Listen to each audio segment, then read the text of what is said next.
Very good morning students. आज हम class +2 का चैप्टर एल्डिहाइड कीटोन और कार्बोक्सिलिक एसिड की केमिकल प्रॉपर्टीज का नेक्स्ट टॉपिक करेंगे। जो क्या थे next chemical reaction, sixth one, this is a reaction with alkali.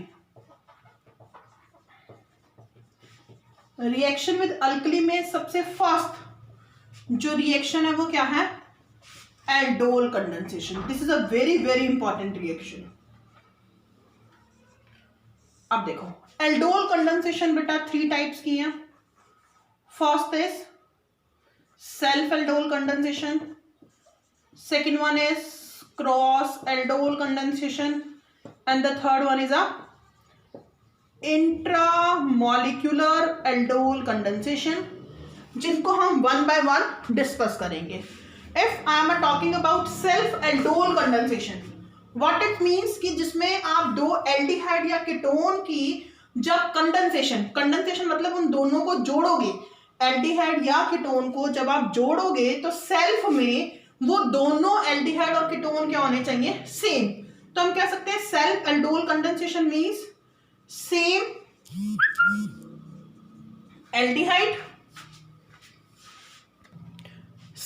Aldehyde and ketone condense होंगे, but in a cross aldol condensation 2 different aldehyde and ketone condense होंगे। But in intramolecular aldol condensation में 1 carbon chain होगी which has 2 aldehyde और ketone group. Intra मतलब within a one, molecule मतलब एक ही molecule के अंदर 2 एल्डिहाइड या फिर कीटोन ग्रुप है, उसको हम क्या बोलेंगे, वो क्या शो करेंगे, intramolecular aldol condensation. This is a very very important reaction जिसको आप ध्यान से देखोगे बेटा। सबसे पहले देखो हम डिस्कस करेंगे इसमें कि सेल्फ एल्डोल कंडेंसेशन क्या है। ठीक है, इसमें बेटा 2-3 रिएक्शंस हैं जिनको हम वन बाय वन करेंगे इन अ डिफरेंट वीडियोस। तो सबसे पहले अगर आप मेन आज की वीडियो का नाम देंगे तो वो क्या है, एल्डोल कंडेंसेशन। और सबसे पहली कौन सी है aldol condensation, self aldol condensation. Self aldol condensation में अब कोई भी कंडेंसेशन है बेटा, कोई भी एल्डोल कंडेंसेशन है, whether it is a self, whether it is a crossed और इट इज अ इंट्रामॉलिक्यूलर, तो उसमें बनेगा क्या, उसमें आपके पास जो प्रोडक्ट बनेगा वो आपने ध्यान रखना, वो क्या बनेगा, बीटा हाइड्रोक्सी एल्डिहाइड। और जब हम बीटा हाइड्रोक्सी एल्डिहाइड की में से वाटर को रिमूव कर देते हैं, डिहाइड्रेशन कर देते हैं, डिहाइड्रेशन मतलब लॉस ऑफ वाटर कर देते हैं, then it is form a enolate.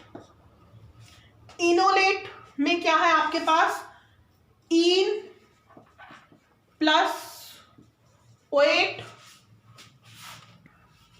Enolate means क्या है कि जिसमें आपके पास इन मतलब double bond plus olate, OLATE, olate means alcoholate है, double bond plus alcohol group है। और जो ये बीटा हाइड्रोक्सी एल्डिहाइड है इसको आप क्या बोल सकते हो बेटा, एल्डोल। एल्डोल भी 2 वर्ड से मिलकर बना, एल प्लस ओल।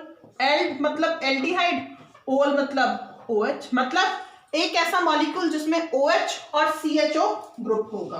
देखो मैंने क्या बोला कि कोई भी एल्डोल कंडेंसेशन होती है उसमें प्रोडक्ट आपके पास क्या बनेगा, beta hydroxy aldehyde. Beta hydroxy aldehyde को क्या बोलते हैं, एल्डोल।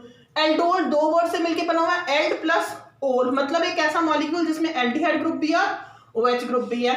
जब हम उसमें से वाटर रिमूव करेंगे तो क्या बनेगा, इनोलेट। इनोलेट मतलब जो OH ग्रुप है वो ऐसे ही रहेगा और उसमें से H रिमूव करने के बाद, वाटर रिमूव करने के बाद क्या आ जाएगा, डबल बॉन्ड। तो देखो बेटा कैसे सेल्फ एल्डोल कंडेंसेशन होगी।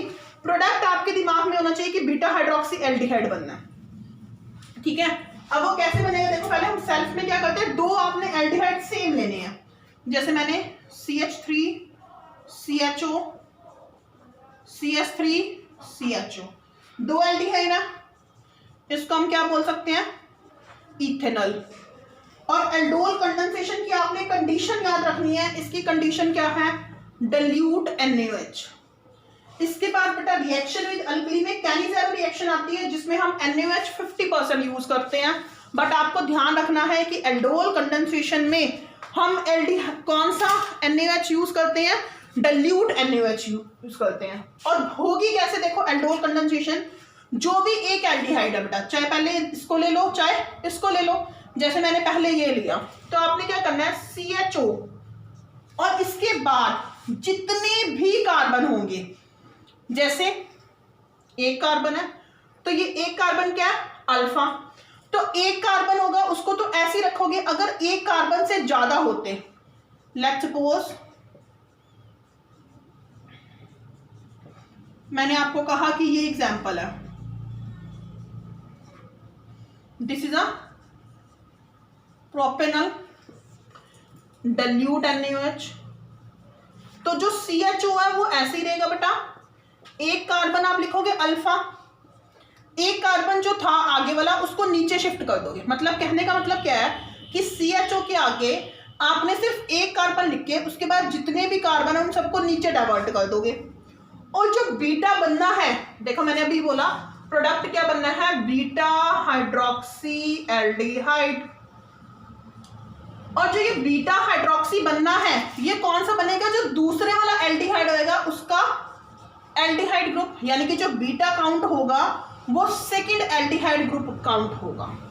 तो ये वाला अगर बीटा कंसीडर है, कार्बन है, एल्डिहाइड है, हमने इस पे OH लगा दिया, इसके बाद कितना कार्बन है गया, एक CH3, ऐसे ही इसकी वैलेंसी कर दो कंप्लीट। ऐसे देखो ये था, ये वाला बीटा बना, इस पर OH, दो कार्बन है, इसके बाद दो कार्बन को हमने लिख दिया, वैलेंसी पूरी कर दो, तो ये क्या बन गया आपके पास, बीटा हाइड्रोक्सी एल्डिहाइड। तो सेल्फ एल्डोल कंडेंसेशन हो, क्रॉस एल्डोल हो या इंट्रा मॉलिक्यूलर हो, तो आप इसमें क्या बनेगा बेटा, बीटा हाइड्रोक्सी एल्डिहाइड।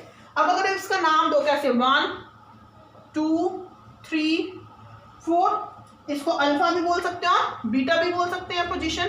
तो 3 पे OH लगा तो 3 हाइड्रोक्सी, 4 कार्बन को क्या बोलते हैं, but, single bond ane aldehyde al, इसका नाम 1 2 3 4 5, 3 हाइड्रोक्सी 3 मिथाइल,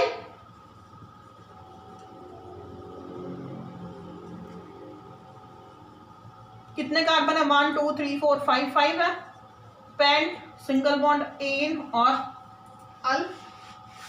क्लियर है बेटा। एक एग्जांपल मैं और आपको बता देती हूँ कि और कैसे करते हैं। जैसे लेट्स सपोज बेटा आपके पास से पेंटेनॉल है, 5 कार्बन, और कहते हैं कि इसकी सेल्फ एल्डोल कंडेंसेशन करो, तो कंडीशन आप dilute NaOH ऐड करोगे, क्या बनाना है, बीटा हाइड्रोक्सी एल्डिहाइड। पहले जिसको मर्जी कंसिडर कर लो, इसको कंसिडर करा, CHO ऐसे ही रहा, इसके आगे सिर्फ एक कार्बन लेना है, बाकी 3 कार्बन एक्स्ट्रा हुए ना, उन तीनों कार्बन को नीचे लिख दो और इनकी वैलेंसी पूरी कर दो। ये एक्स्ट्रा थे, सिर्फ ये वाला अल्फा लिखा, बीटा कौन सा मानेंगे, ये वाला, इस पर क्या आएगा OH, बाकी इसके बाद कितने हैं, 4 का, उन चारों की वैलेंसी पूरी कर दो, क्या बन गया, 1 2 3 4 5 6 7, तो क्या बन गया, 3 हाइड्रोक्सी 2 प्रोपाइल हेप्टेनॉल। इसके बाद आपने क्या करना है बेटा, अल्फा बीटा अनसैचुरेटेड कंपाउंड बनाना है, जिसमें से क्या रिमूव करोगे, वाटर, क्या रिमूव करोगे, वाटर, और वो वाटर क्या बनाना है आपने, वाटर रिमूव करके अल्फा बीटा अनसैचुरेटेड कंपाउंड। देखो बेटा ये अल्फा पोजीशन, ये बीटा पोजीशन, यहां से OH और यहां से H, CH3 CH2 CH2 CH2 CH, OH गया, यहां से H गया, तो इनके बीच में डबल बॉन्ड, 3 कार्बन ऐसे लगे रहे, CHO। तो ये इनोलेट है बेटा, ठीक है। और इसको अल्फा बीटा अनसैचुरेटेड कंपाउंड भी बोलते हैं, जो वाटर रिमूव करने के बाद बनते हैं। अब देखो दोनों एल्डिहाइड सेम है, बट जब हम दोनों एल्डिहाइड या कीटोन को डिफरेंट लेंगे उसको हम क्या बोलेंगे, क्रॉस एल्डोल कंडेंसेशन। अब क्रॉस एल्डोल कंडेंसेशन देखो बेटा, अब देखो बेटा क्रॉस एल्डोल कंडेंसेशन सेम वैसे है, बिल्कुल वैसे बीटा हाइड्रोक्सी एल्डिहाइड बनेगा वाटर रिमूव करने के बाद, जिसमें अल्फा बीटा अनसैचुरेटेड कंपाउंड बनेगा। बट क्रॉस एल्डोल कंडेंसेशन में दोनों एल्डिहाइड डिफरेंट होने चाहिए, जैसे CHO CH3 this is the ethanol. अगर दूसरा भी इथेनॉल ले ले तो क्या है सेल्फ, बट एक मैं इसमें क्या ले लेती हूं प्रोपेनॉल। दोनों एल्डिहाइड डिफरेंट है ना, कंडीशन क्या है डाइल्यूट NaOH, तो क्या है क्रॉस एल्डोल कंडेंसेशन। अब देखो बेटा पहले अगर मैं इसको रखती हूं CHO दिस इज अल्फा, एक कार्बन नीचे आ गया, ये वाला बीटा बनेगा, इधर CH3। अब इसमें से वाटर रिमूव करो, वाटर कहां से OH यहां से और H अल्फा पोजीशन से, CHO C double bond C CH3, तो ये क्या बन गया अल्फा बीटा अनसैचुरेटेड कंपाउंड। इसका नाम लिखोगे तो 3 हाइड्रोक्सी 2 मिथाइल ब्यूटेनॉल, इसका 1 2 3 4, इसका 2 मिथाइल ब्यूट 2 इन 1 अल, तो ये क्या है क्रॉस एल्डोल कंडेंसेशन। क्लियर है बेटा। अब इसमें आपने इसको पहले रखा था, ठीक है। अब इसकी सेकंड पॉसिबिलिटी बताती हूं मैं आपको।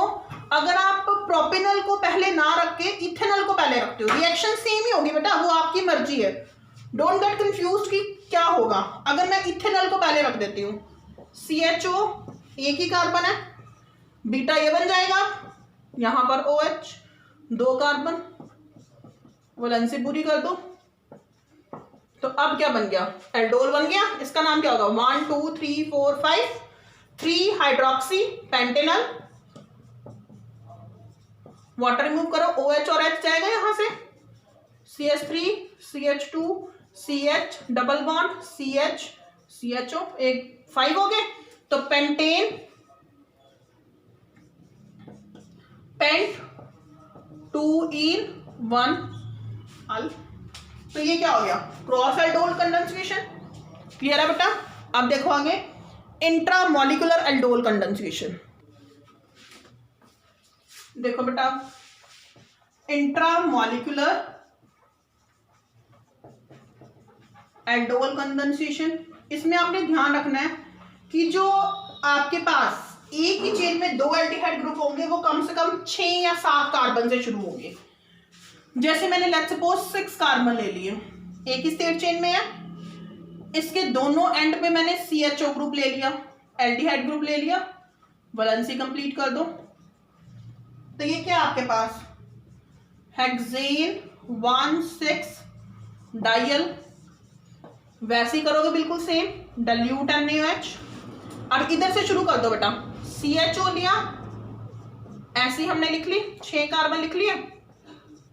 अगर ये CHO ऐसे है, ये अल्फा है, तो बीटा किसने बनना था दूसरे एल्डिहाइड ने, ये बीटा बना ना, तो बीटा पे क्या लगना है आपके पास OH, और ये वाला कार्बन इस कार्बन से जुड़ जाएगा, वैलेंसी पूरी कर दो, H CH2 CH2 CH2। अब इसमें से वाटर रिमूव करो, अल्फा और बीटा पोजीशन से, इससे क्या रिमूव होगा OH और इससे H,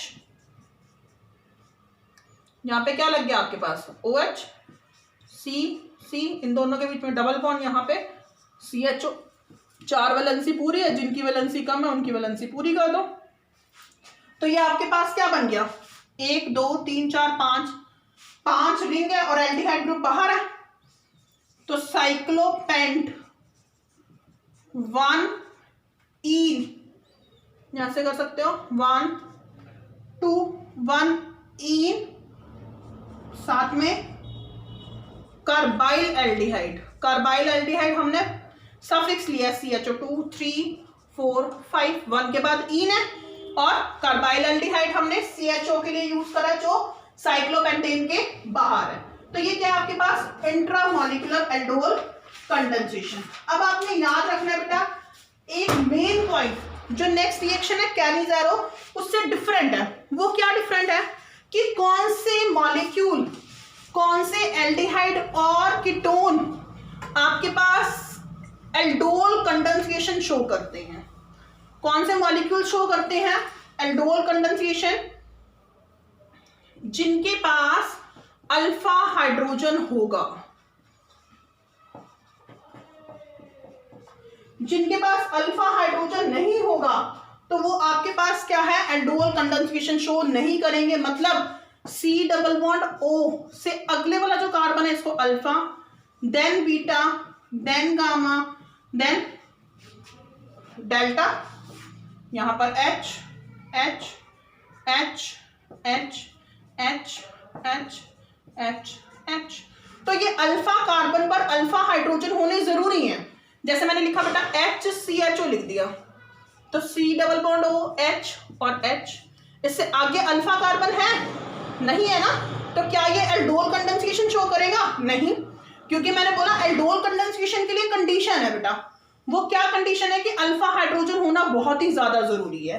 और एक चीज और ध्यान रखनी है कि कार्बोनिल से अगले वाला जो कार्बन होता है, ये वाला कार्बन एसिडिक इन नेचर होता है और बाकी सारे नॉन एसिडिक इन नेचर होते हैं। क्यों? क्योंकि जो कार्बोनिल ग्रुप है, कार्बोनिल ग्रुप का -I इफेक्ट होता है, इलेक्ट्रॉन विड्रॉइंग ग्रुप होता है, तो ये इस बॉन्ड के इलेक्ट्रॉन को अपनी तरफ खींच लेता है। जब इस बॉन्ड के इलेक्ट्रॉन को अपनी तरफ खींचेगा तो ये जल्दी से H रिमूव कर देगा। अब ये जल्दी से H रिमूव करेगा तो इसका कैसा नेचर होगा? Acidic nature. But with the increase in a distance तो कार्बोनिल का -I इफेक्ट डिक्रीज हो जाता है। इसी वजह से वो यहाँ पे H रिमूव करने की अप्रोचेबिलिटी शो नहीं कर सकता। सिर्फ वो फर्स्ट वाले कार्बन से H को रिमूव करा सकता है because of the electron withdrawing nature of a carbonyl group. तो कार्बोनिल से अगले वाला जो अल्फा कार्बन है वहां पर अल्फा हाइड्रोजन होगा तो वो एल्डोल कंडेंसेशन शो करेंगे, और वो वाला H ही एसिडिक इन नेचर होगा। This is all about the aldol condensation. Next video में हम नेक्स्ट रिएक्शन विद एल्कली की सेकंड रिएक्शन सेंड करूंगी, that is a Cannizzaro reaction which is again most important reaction. I hope आप सबको समझ आ गया होगा बेटा। अगर कोई भी डाउट होगा you can ask. Thank you and have a nice day.